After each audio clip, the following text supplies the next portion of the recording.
Bismillahirrahmanirrahim. Alhamdulillahirabbil alamin. Wassalatu wassalamu ala abdihi wa rasulih Muhammadin wa ala alihi wa sahbihi wa tabi'in ajma'in. 630 yil bizning hayotimizdagi Payg'ambar sallallohu alayhi vasallamga Alloh taolo Makkani terib qo'ldan qaytarib berdi. Hamda Alloh elchisi sallallohu alayhi vasallam 8 yildan 8 yil bilan o'sha Makkaga kelganlar qayta hamda uning birinchi ishlaganidan birida debetiginde o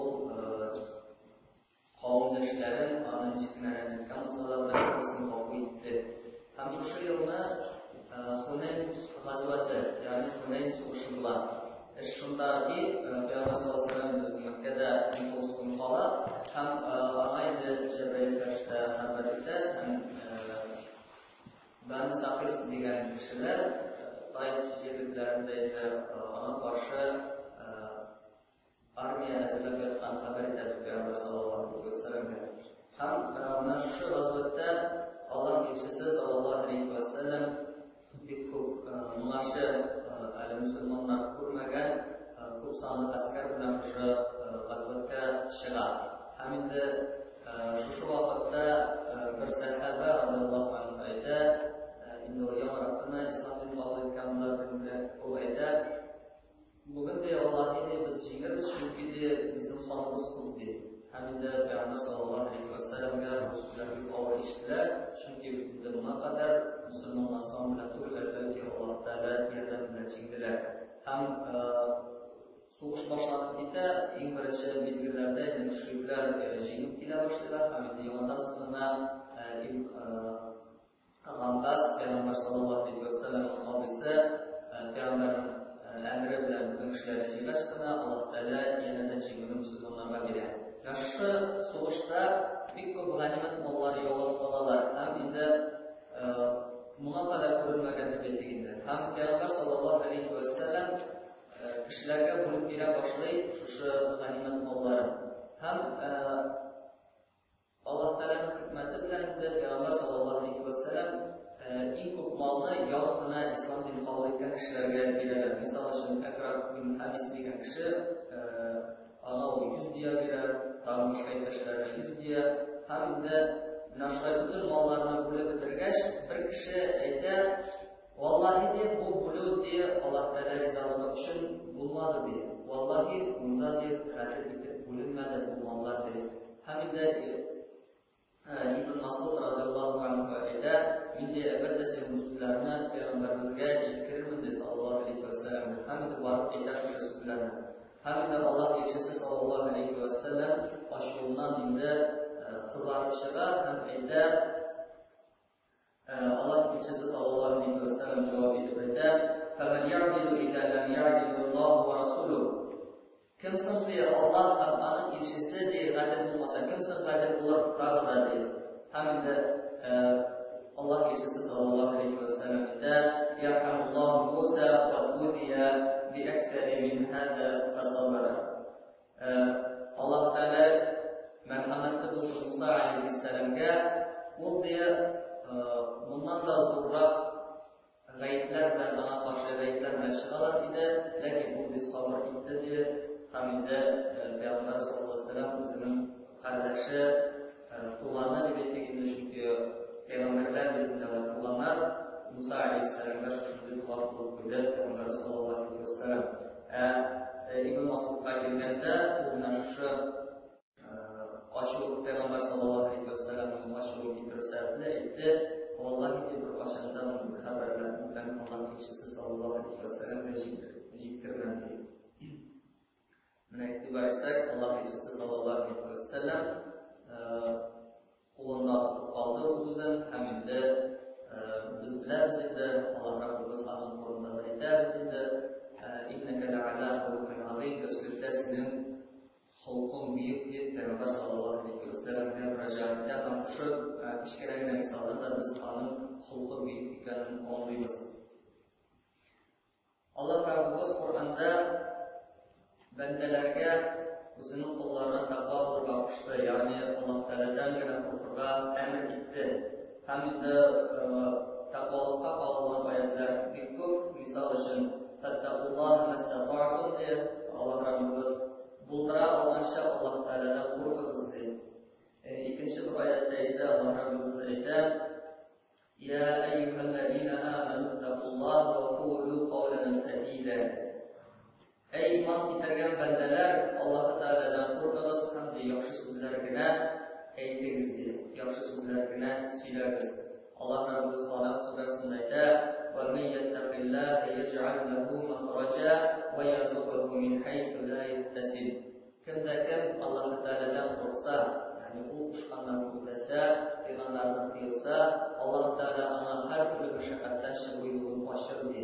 Ham bu bandani u kutmagan yerdan rizqlantirar deydi. Hamid Allah Rabbimiz surah Qur'onda: "Ya ayyuhallazina amanu ittaqullaha haqqa tuqatih." Ey iman keltirgan bandalar, Allah Teala'dan shirk bilan qo'rqingiz deydi. "Va la tamutunna illa va antum muslimun." Hamda boradik musulmon bo'lgan hollarga o'lingiz deb Allah Rabbimiz musulmonlarga emir etadi. Hadislarga kelganda bir hadislarni o'qib o'tamiz. Peygamberimiz sallallahu aleyhi ve sellem İbn Mas'ud radıyallahu anh'dan bildirdiler. Peygamber sallallahu aleyhi ve sellem dedi: Allahümme inni es'alukel huda ve'l-taqa ve'l-afafa ve'l-ghina. Ey Allah, ben senden sorayım hidayetini, takvalıkını, gafur ettiğini, hem de baylıkını sorayım.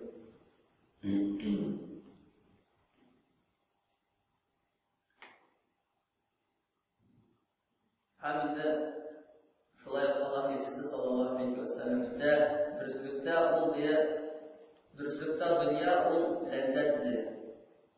Hamida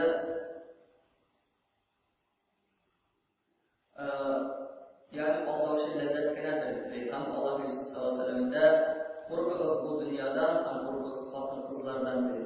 Yani korkunuz degani soklanınız diye, Allah'a yermeniz diye. Çünkü diye Bani İsrail'nin ilk birinchi fitnalantirgan aybirlari xotin qizlardan biri.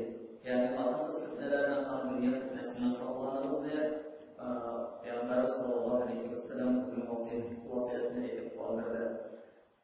Shunday endi sog'lashuv hajida, so'nggi hajida ana aytgan so'zlari bor. Ittaqulloha va sallu hamsakum va sumu shahrakum وأدوا زكاة أموالكم وأطيعوا أمراءكم تدخلوا الجنة ربكم. Peygamber sallallahu aleyhi ve sellem'de Allah Teala'dan korkunuz, o'zingizga yuklangan besh vaqt namozni o'tagiz, sizga yuklangan bir oyni ro'za tutasiz, zakat mollaringizdan zakatlaringizni berigiz, mening o'zlaringiz orasidan so'yilgan amirlarga itoat etingiz. Şu vakitte Rabbimizin cennetine girersiz deyip Peygamber sallallahu aleyhi ve sellem bizge kuşup kaldırdı. Şulay Allah Rabbimiz bizge tevekkül kılarak, garip anlamına tevekkül kılarak kuştu. Allah Rabbimiz Kur'an'daydı: Euzubillahimineşşeytanirracim ve tevekkül alel hayyillezî la yemut. Ulmitirgan, tiri ulaşıp, mevki ulaşıp Allah Teala'ya tevekkül kılınız deyip.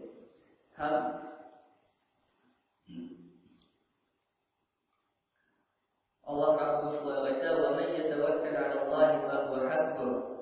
Kimda kim Allah Teala'ga tevekkül qilsa, ishlarini Allohga topshirsa, Allah Teala ana shunday qiladi.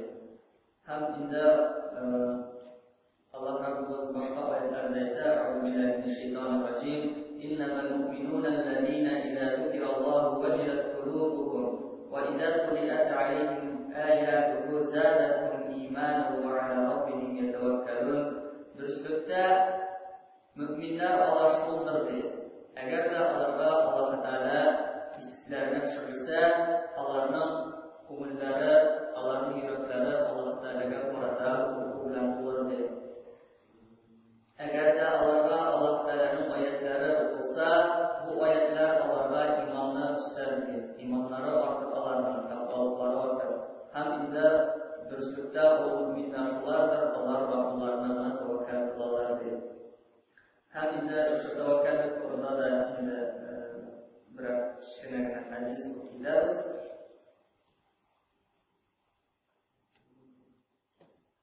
Jabir radhiyallohu anhudan keltiriladi, bir vaqt bir g'azotdan qaytgan vaqtda biz bir shirlikka to'xtadik, hamda butun kishilarga og'ash ostida ketishdilar. Payg'ambar sallallohu alayhi vasallam da bir og'ash ostida ularga borib yotdi deb.